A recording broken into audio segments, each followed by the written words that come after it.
귀한 찬양 감사드립니다. 오늘 말씀의 제목은 어떠한 고난에서도 반드시 이깁니다 라는 제목입니다. 우리 한번 믿음으로 고백하겠습니다. 어떠한 고난에도 반드시 이깁니다. 어떠한 고난에도 반드시 이깁니다. 우리가 소위 말할 때 사람들이 꽃길만 걸으세요 이렇게 좋은 말 한다고 사업을 한다든지 또 자녀들을 이렇게 축복합니다. 그리고 또 하나님 앞에 기도할 때도 고난 없이 좋은 일만 있게 해달라고 좋으신 하나님만 우리가 이렇게 찬양하는 경우들이 많습니다. 그런데 하나님은 우리가 잘 아는 대로 절대 주권자이십니다. 그분은 거룩하시고 우리는 부정하고, 그래서 우리가 되어지는 형상의 일로만 가지고는 하나님을 평가하기가 어렵다는 것입니다. 그래서 하나님 왜 그러세요? 왜 나한테 이런 차별을 주세요? 이렇게 이야기할 수 있습니다. 오늘 본문의 내용을 통해서 눈에 들어오는 단어들이 있습니다. 헤롯 아그리빠라고 하는 왕이 그때 이렇게 교회를 핍박하게 되어집니다. 교회가 많이 성장을 하게 되니까 그동안은 종교 지도자들이 핍박을 했는데 사내들인 공회원 중심으로 서기관이나 대제사장들, 이 공회원들이 예수 이름으로 말하지 말라고 막 이렇게 협박하고 그렇게 핍박을 했는데, 이제는 교회 규모가 막 커지니까 이제 정치권에서 이 헤롯 아그리빠라는 하는 사람이 이제 핍박해서 교회와 지도자 몇 사람을 이렇게 죽이게 되어집니다. 그중에 야고보가 죽게 되어지죠. 그래서 베드로도 이 죽인 일로 인해 가지고 유대인들이 너무 좋아하는 거예요. 정치인들은 우리가 잘 아는 대로 자기를 지지하는 세력들을 얻으려고 하는 게 정치인들 있잖아요. 그래서 신천지들의 세력도 얻고 해서 표를 어떻든 얻으려고 합니다. 아베 같은 경우도 통일교의 그 돈이나 그런 세력을 얻으려고 해서 지지하다가 총에 맞아서 죽게 된 일을 보게 됐잖아요. 그런 것처럼 정치인들의 경우는 이렇게 국민들이 좋아하는 일을 해서 그 세력을 얻으려고 하는 거예요. 그래서 유대인들은 야고보를 죽였더니 너무 좋아하는 거예요. 그래서 가장 수장인 베드로를 잡아서 죽이려고 잡아오게 되어집니다. 그래서 감옥에 가두게 되어지죠. 근데 무교절날, 유대인이 다 보는 날 무교절이 끝나고 이렇게 살인을 죽이려고 하는데 이제 감옥에 갇혀 있는 그런 상황입니다. 그러니까 교회가 이런 박해가, 정치적 박해가 오게 되니까 교회가 기도하기 시작합니다. 그래서 성도들이 마가 요한이라고 하는 사람의 어머니 집에서 모여서 기도하게 되어졌다는 것이죠. 그래서 기도하고 있는데 야고보는 죽고 하나님의 천사가 후련히 나타나서 광명한 빛을 나타내면서 베드로가 이제 하룻밤만 지나면 끝나고 내일은 이제 죽게 되어지는데 잠을 깊이 자고 있는 거예요. 그래서 천사가 와가지고는 베드로 옆구리를 그냥 쳤는데 무기로, 이것을 그냥 친 게 아니고 무기로 때릴 정도로 얼마나 고나게 잠을 잤으면 내일 죽는데 이 베드로가 그렇게 자고 있는 거예요. 그래서 그를 깨워가지고 일어나라.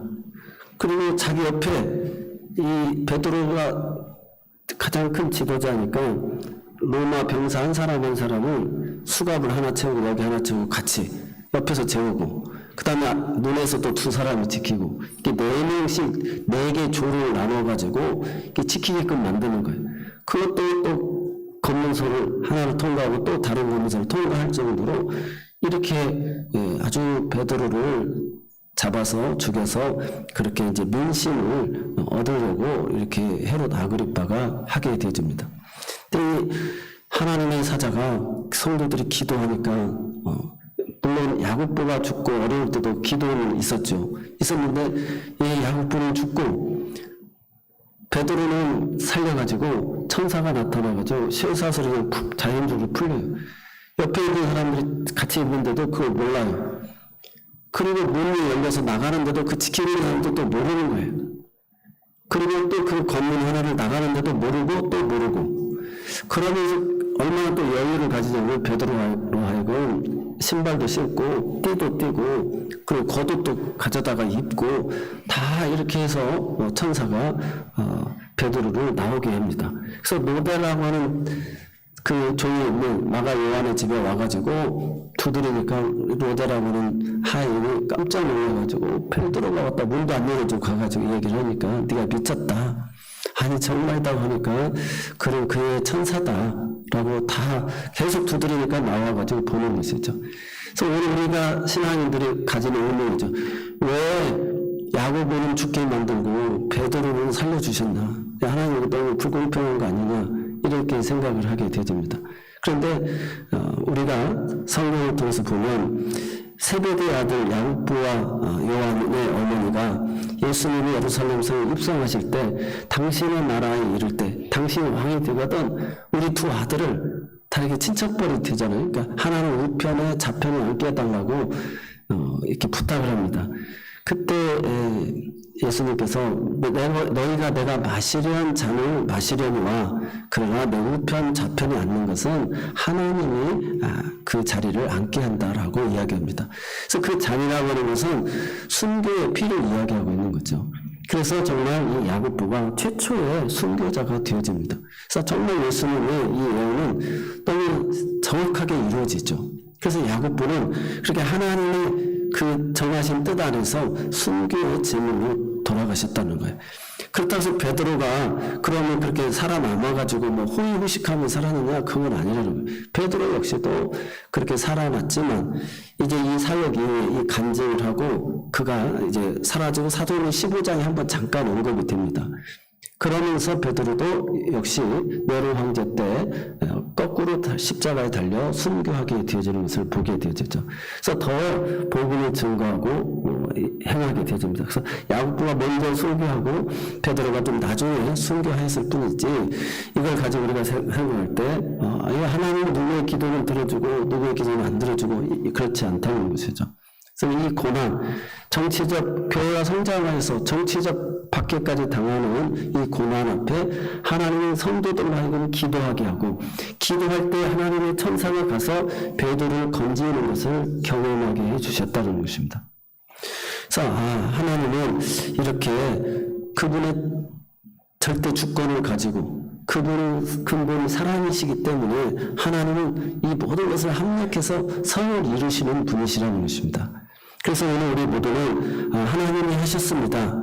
주님의 은혜입니다. 이 모든 것을 자신 있게 이야기할 수 있는 것이 그분이 가장 적당한, 적합한, 가장 알맞는 것을 우리를 위해서 예비하시고 그 하나님의 때에 응답하여 주신 줄 믿으시기를 바랍니다. 그래서 이것이 믿음이라는 거예요. 그래서 우리가 어떠한 상황과 환경 속에서도 기뻐하고 감사하는 성도들이 되어야 될 줄로 믿습니다. 이 아그리빠라고 하는 사람은 헤롯 대왕이 있습니다. 예수님이 태어나기 전에 이 헤롯 대왕이 2살 이하의 아이들을 다 죽이잖아요. 베들레헴에. 그리고 그의 아들이 그 알렉산더와 아리스토블로스라고 하는 두 아들이 있었어요.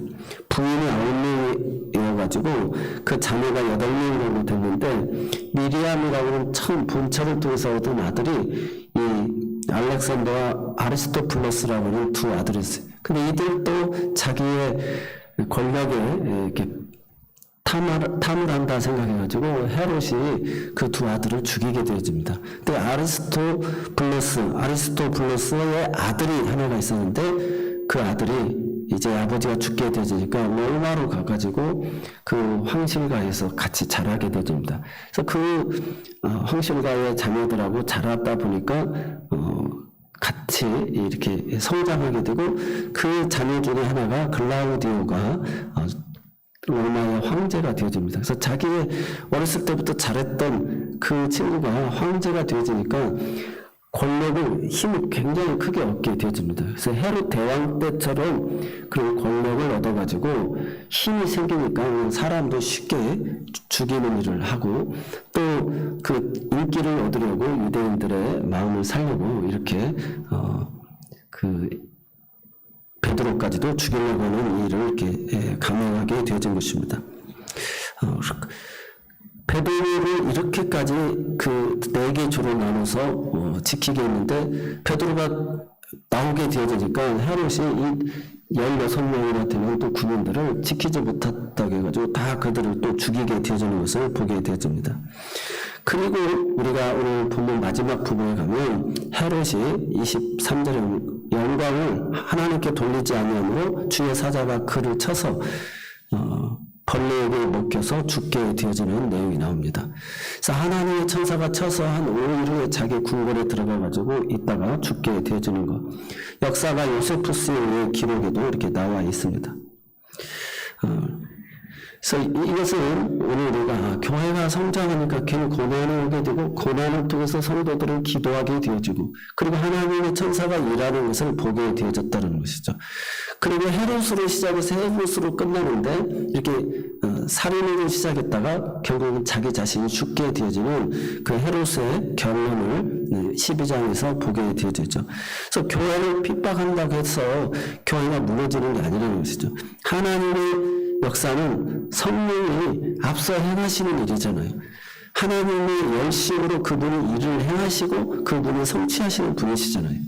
그래서 우리가 하나님의 이런 절대 주권을 가지고 이 사도행전의 역사를 통해서 성령의 역사다. 하나님이 하시는 일들이다 라고 하는 것을 기억하시면서 오늘 이 고난, 어떤 고난이 와도 교회는 반드시 이기게 되어 있다.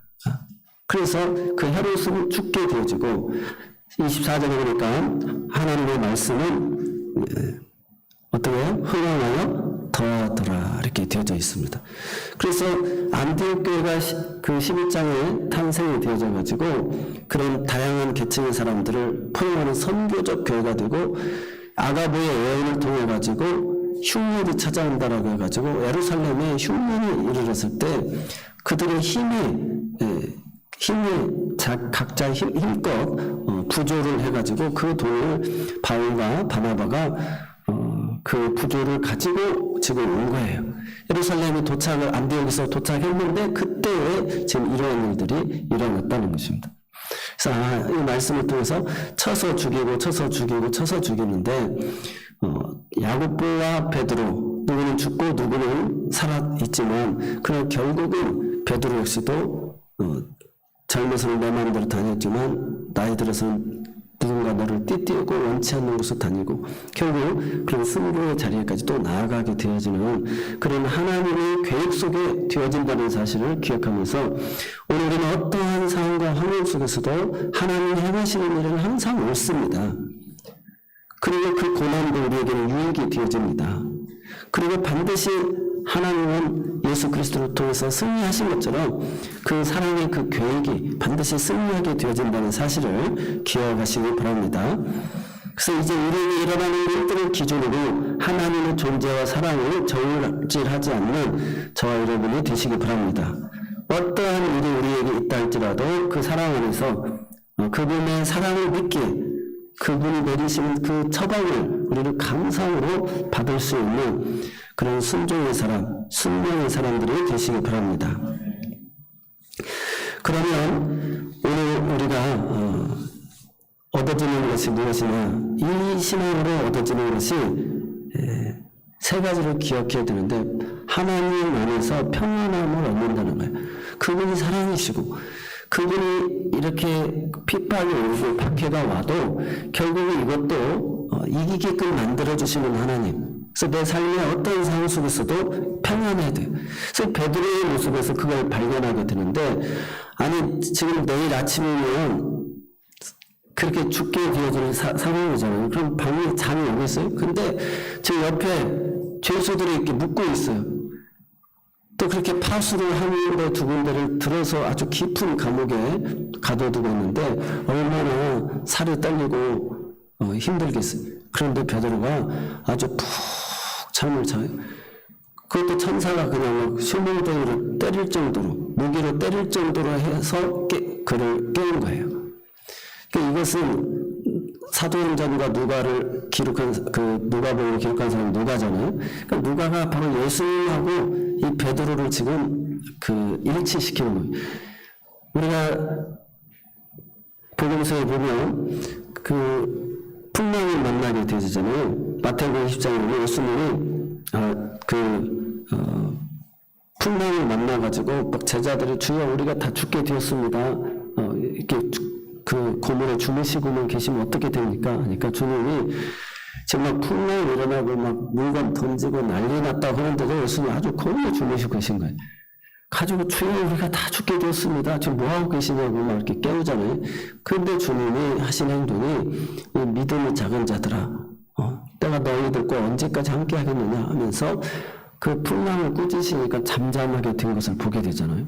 그러니까 지금 베드로가 이 예수님의 그 믿음, 그 자리까지 이른 거예요. 평안함. 주 안에서 사람의 생명은 하나님의 손에 달려있다라고 하는 거예요. 사람이 살고 죽는 것이 하나님의 손에 달려있다라는 것을 경험하게 된 것이죠.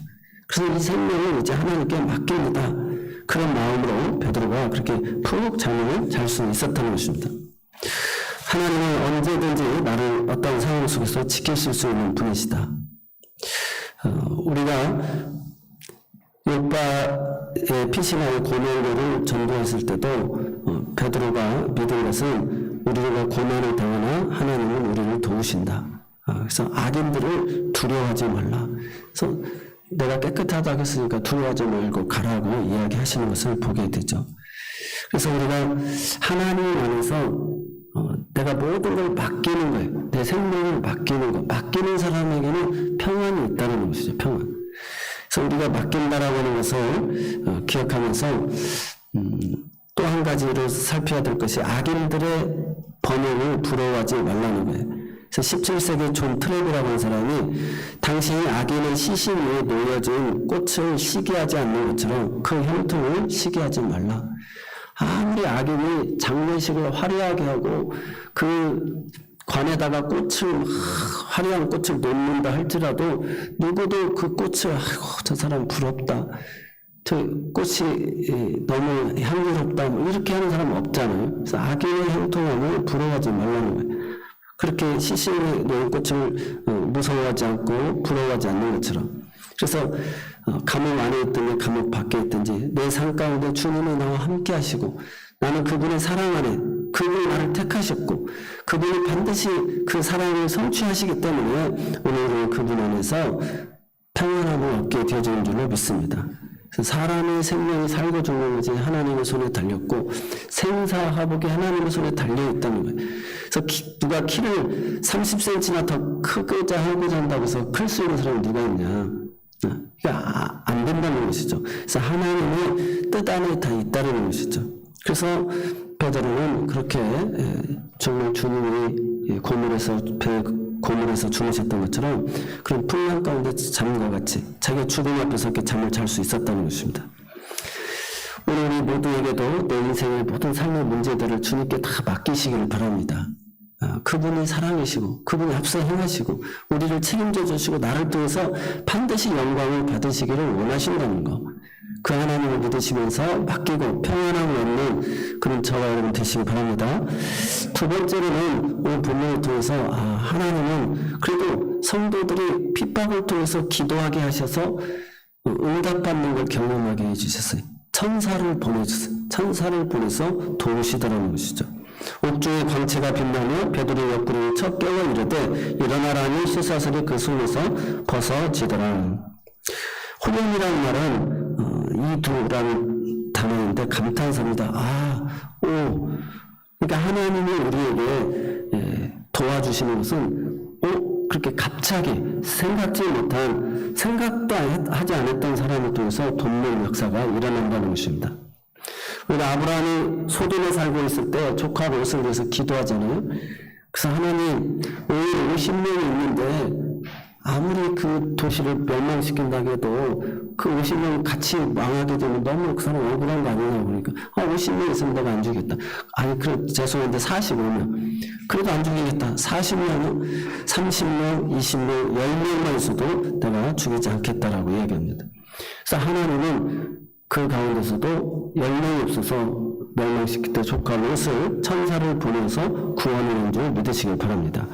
아브라함의 중보의 기도로 인해서 조카 롯을 그 두 딸과 함께 건져내고 그 부인은 뒤를 돌아보다 소용돌이가 됐죠. 또 야곱이 고향으로 돌아갈 때 장인 라반의 집을 빠져나오면서 그 라반이 아들과 함께 군사를 데리고 야곱을 추격해 오잖아요. 그래서 그 밤이 이제 다다르게 되어졌어요. 아침에는 잡히게 되어 있는데 그 밤에 하나님의 천사가 나타나서 라반에게 내 종 야곱을 너희가 손을 대지 말아라. 이렇게 하나님이 지켜주시는 것을 보게 되어집니다.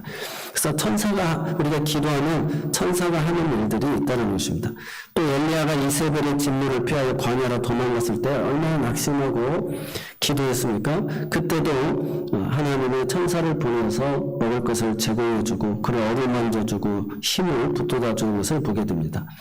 또 우리가 잘 아는 엘리사 선지자가 도단성에 있을 때 아람 군대가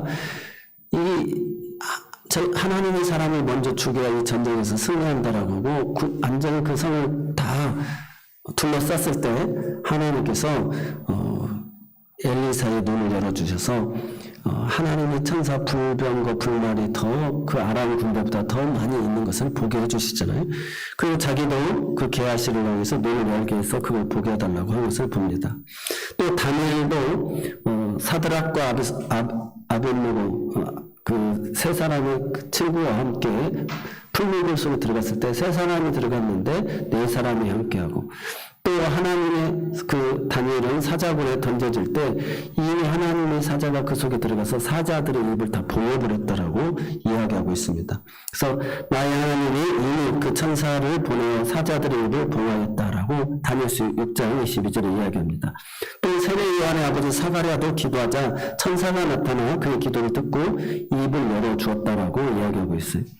그 예수님께 찾아와 부활의 소식을 전하는 것도 하나님의 사자고 천사들입니다. 빌립이 사마리아에서 전도할 때 가사로 가는 남쪽 길로 가라고 지시한 것도 하나님의 사자이고 에디오피아 내시에게 복음을 증거하라고 한 것도 천사였습니다.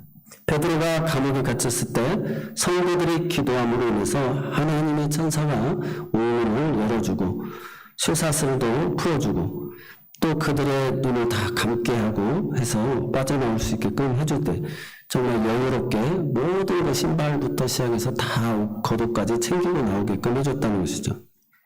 오늘 성경을 이렇듯 많은 사람이 천사의 존재를 믿지 않고 있지만 성경은 천사의 존재를 이야기하고 있어요. 그래서 하나님이 하시는 일이 있고 천사가 하는 일이 있고 또 사람이 해야 할 일이 있다라는 것을 이야기합니다. 호련히 주의 사자가 나타나며 옥중의 광채가 빛났다. 기도하면 이렇게 하나님의 천사가 일하시는 줄 믿으시기 바랍니다. 능력의 비결은 바로 여기에 있습니다. 모여서 함께 기도하는 것. 우리가 중보 기도라고 그러죠.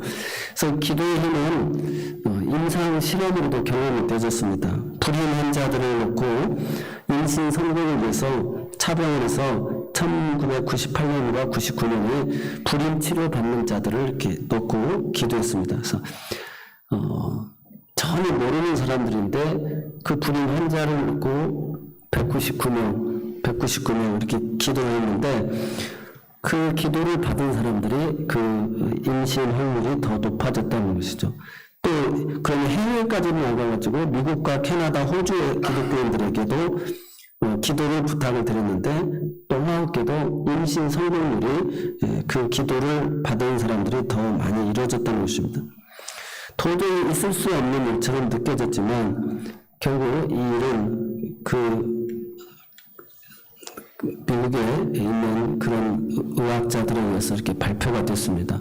그래서 뉴욕 타임스에서는 이 방법을 심장병 환자에게도 한번 적용해 봤는데 그대로 이루어졌다는 것입니다. 그래서 이사야서 65장 24절에 그들이 부르기 전에 내가 응답하겠고 그들이 말을 마치기 전에 내가 들을 것이며 또 이 시편 21편 2절에 그의 마음의 소원을 들어주셨으며 그의 입술의 요구를 거절하지 아니하셨나이다. 또 예레미야 29장 13절에도 너희가 온 마음으로 나를 구하면 나를 찾을 것이요 나를 만나리라. 요한일서 5장 14절에도 그를 향하여 우리가 가진 바 담대함이 이것이니 그의 뜻대로 무엇을 구하면 들으심이라. 그러니까 하나님은 오늘 우리가 고난 가운데 기도하게 하여서 천사를 보내어서 그렇게 응답해 주시고 또 우리가 마땅히 있어야 될 것을 다 아시는 분이심을 믿으시기 바랍니다. 그래서 마음의 소원을 품기만 해도 응답해 주세요. 우리가 예를 들어서 내가 좀 목마르다, 내가 좀 과일이 땡긴다, 이런 것은 우리 몸의 반응이잖아요. 내 몸의 소원인데 그 소원을 품게 하시고 그걸 먹게끔 만든다는 것이죠. 그래서 하나님이 우리에게 그런 기도의 제목을 주고 소원을 품게 하시는 것은 하나님 우리에게 그런 선물을 주시고자 하시는 뜻임을 믿으시기 바랍니다. 마지막으로 치유의 승리를 하나님은 반드시 우리에게 줍니다. 그래서 헤롯으로 시작해서 헤롯으로 끝냈는데 결국 20절에 보면 헤롯이 두루와 시돈 사람들 앞에서 열변을 토합니다. 연설을 했다. 열변을 토했다라는 말인데 이는 신의 소리, 사람의 소리가 아니다. 이게 연설이라고 하는 것은 사람을 이렇게 막 감동시키는 경향이 있습니다. 그래서 히틀러가 그 연극을 이런 걸 배웠다고 그래요. 가지고 액션을 취해가면서 자기가 유대인 아버지의 사생아로 태어나가지고 그 상처와 아픔이 있어가지고 그런 증오심을 가지고 당시 1차 세계대전 때 패하게 되어져가지고 그 독일 경제가 너무 어렵고 힘든 거예요. 다 금융업을 했던 사람들이 유대인들이거든요. 그 유대인들한테 고금리 이자를 날마다 내야 되니까 힘들으니까 우리 아리아인들이 얼마나 훌륭한데 저 유대인들 때문에 우리가 이 고생을 한다고 하면서 막 선동하는 거예요.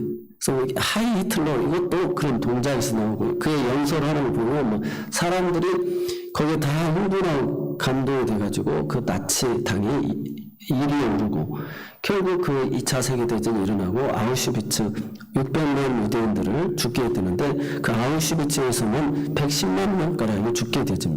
독가스실에 죽이고 그들을 태우는데 유대인들을 통해가지고 또 태우고요.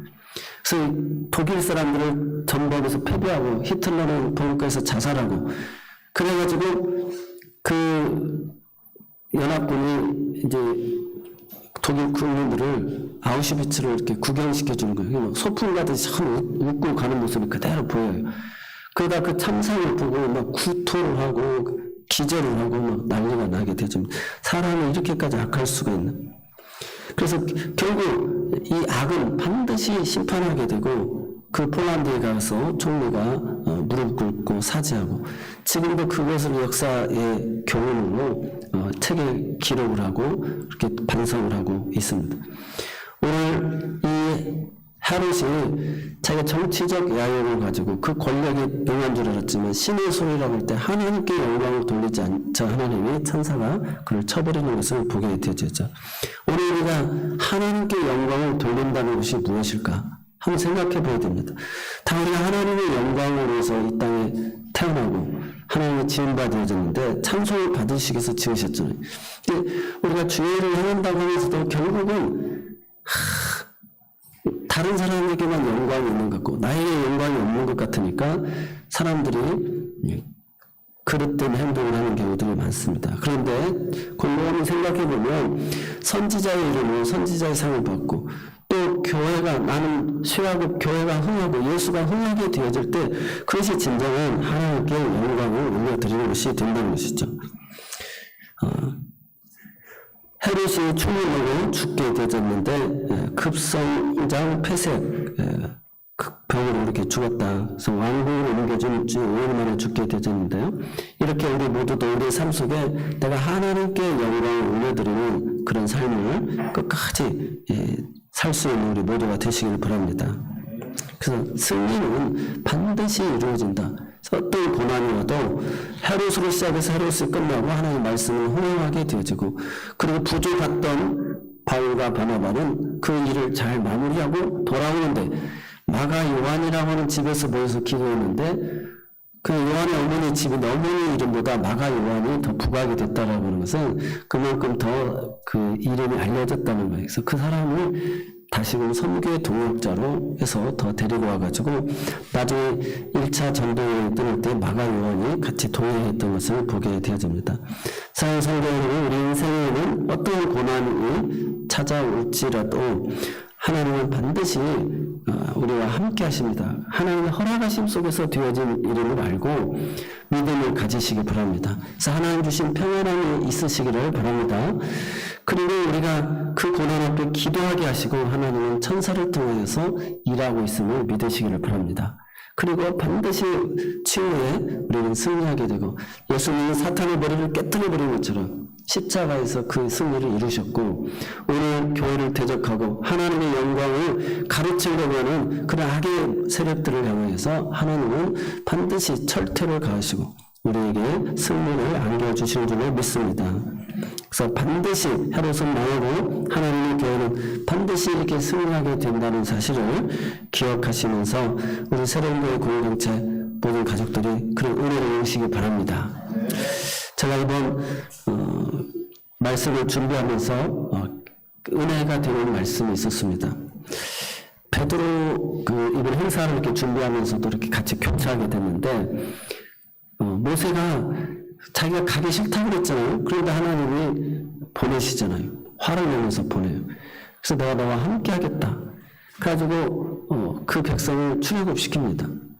그래서 광야로 나오니까 이게 한 달 반이면 갈 수 있는 땅인데 하나님 빽빽 돌렸잖아요.